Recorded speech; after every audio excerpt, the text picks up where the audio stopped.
Alors que des conflits éclatent en Afrique, les coupes dans les budgets de la défense en Europe sont-elles dangereuses? Les missions européennes se retrouvent sous-armées et débordées.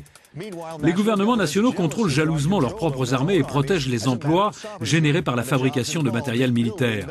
Mais il y a de l'espoir. Les dirigeants européens ont donné leur accord à la construction d'un drone européen et de nouveaux satellites. Le commandement européen du transport aérien organise l'acheminement commun de troupes et d'équipements.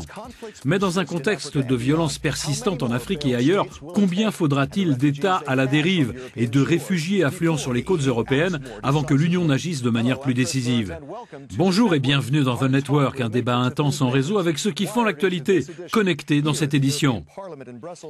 Ici au Parlement européen à Bruxelles, Arnaud Danjean, président de la sous-commission parlementaire Sécurité et Défense. Depuis Stockholm, Jan Antony, coordinateur de recherche et directeur du programme Sécurité européenne à l'Institut pour la paix de Stockholm. Et depuis Paris, Jean-Pierre Maulny, directeur adjoint de l'Institut de relations internationales et stratégiques, l'IRIS. Première question qui s'adresse tout d'abord à Arnaud. L'Union devrait-elle davantage s'impliquer dans la stabilisation de pays africains en crise? Le déploiement français en République centrafricaine est-il suffisant? Je ne pense pas que les choses devraient être systématisées. Il faut les analyser avec précaution. Mais de manière générale, oui, malgré tout, je pense que l'Europe devrait être plus active en collaboration avec l'Union africaine, comme nous le faisons en Somalie, ou avec des États membres qui sont davantage impliqués comme la France au Sahel ou en Centrafrique. Globalement, oui, je pense que l'Europe devrait être plus active militairement. Ok Yann, dans ce cas, comment y parvenir? Eh bien, je pense que c'est une question qui demande de prendre du recul et d'envisager les choses de manière un peu plus globale. L'Union européenne a particulièrement intérêt à ce que l'Afrique soit prospère et stable. C'est une région du monde où l'on attend une croissance économique rapide, où se trouvent de grandes opportunités, et l'Europe est en train d'adopter une approche d'ensemble en matière d'engagement, où la composante militaire ne représente que l'un des éléments. Jean-Pierre, pensez-vous qu'il y ait une réelle envie parmi les Européens d'une implication plus grande? Selon moi, tout d'abord, c'est une bonne chose qu'il y ait une solidarité dans le dossier centrafricain, parce qu'il n'était pas évident pour d'autres pays d'accompagner la France. L'autre aspect, c'est ce que Jan Antony a qualifié d'approche d'ensemble. Il est certain que les forces militaires en République centrafricaine, ça ne fait pas tout. Ok, mais lors d'un récent Conseil européen, les dirigeants n'étaient pas d'accord sur l'opportunité de développer les capacités de défense européennes. Le Royaume-Uni, par exemple, a dit que c'était l'affaire de l'OTAN. Qu'en pensez-vous, Arnaud? Je ne crois pas que ce soit l'affaire de l'OTAN. La première mission de l'OTAN, c'est de protéger le continent européen dans le cadre des relations transatlantiques. Mais concernant l'Afrique, je pense que la responsabilité revient en premier aux Européens. Je pense que l'Union devrait être plus solide militairement, mais évidemment, ces efforts doivent être associés à une politique civile très forte, à savoir, bien entendu, une politique de développement. Au demeurant, on a invité l'OTAN à participer à ce programme. Yann, quel est votre point de vue? Ce n'est pas tout à fait vrai de dire que l'Union dépense peu pour la défense. Les sommes que nous dépensons dans ce domaine sont en gros proportionnées à notre place dans l'économie mondiale. Nos dépenses représentent 16% des dépenses militaires totales dans le monde, soit environ 19% du PIB mondial. Le problème, c'est comment nous dépensons cet argent, et au Conseil de décembre, il y a eu des avancées positives sur la façon dont nous pouvons agir de manière plus cohérente. Jean-Pierre, pensez-vous que les résultats de ce Conseil prouvent que les Européens sont déterminés à avancer sur cette question? En fait, quand on regarde les résultats de ce Conseil, nous avons une feuille de route qui sera utile pour l'avenir. Et il est aussi dans l'intérêt du Royaume-Uni d'avoir des capacités accrues à tous les niveaux, aussi bien sur le front de la coopération qu'au niveau européen.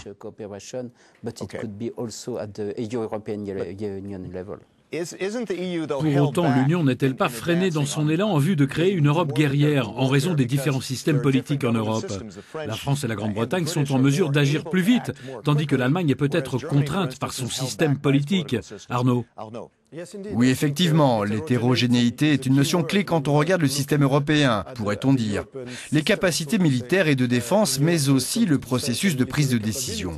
C'est beaucoup plus rapide en France, cela prend du temps dans d'autres pays, où il y a un examen et des procédures parlementaires à respecter. C'est un problème de volonté politique, mais aussi de processus de prise de décision et de capacité, et tout cela est très hétérogène en Europe. La ministre allemande de la Défense a récemment indiqué qu'elle souhaitait que son pays joue un plus grand rôle militaire. Yann, l'Union est-elle condamnée à ne pas pouvoir agir de manière décisive à cause des différents systèmes politiques ? Je ne suis pas d'accord avec votre principe de base, à savoir que l'Union ne serait pas capable d'agir de manière décisive. Et quand vous utilisez le terme d'Europe guerrière, vous emmenez la discussion dans la mauvaise direction. Les pays européens ne s'attendent pas à faire face à des menaces militaires extérieures, chacun de leur côté. Ils le font de façon solidaire au sein de l'OTAN. Ce dont il est question pour l'Union, c'est l'emploi de l'instrument militaire qui est vu comme l'un des moyens de stabiliser un pays. Ce n'est pas une démarche guerrière comme on le voit traditionnellement. Ok, je vais changer un peu de direction. Jean-Pierre, faut-il agir pour le maintien ou le rétablissement de la paix ?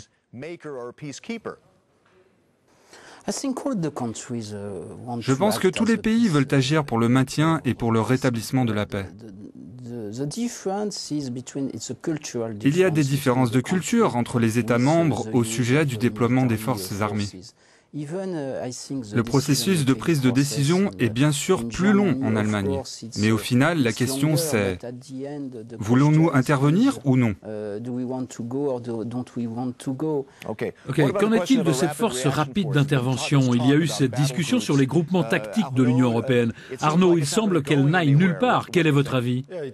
Cela reste théorique. On en appelle depuis longtemps au Parlement européen à un meilleur emploi de ces groupements tactiques. Une fois encore, cela dépend de la volonté des États membres, de leur volonté politique. Donc nous pouvons avoir les meilleurs instruments qui soient, et les groupements tactiques représentent un bon instrument. Si on ne veut pas les utiliser, ils ne servent à rien.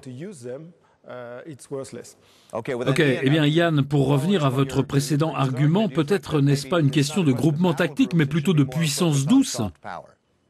On peut organiser nos forces de différentes façons, mais ce dont nous avons besoin, c'est d'une discussion plus vaste sur ce que nous tentons d'obtenir avec nos forces armées dans le genre de situation dont vous parlez en Afrique.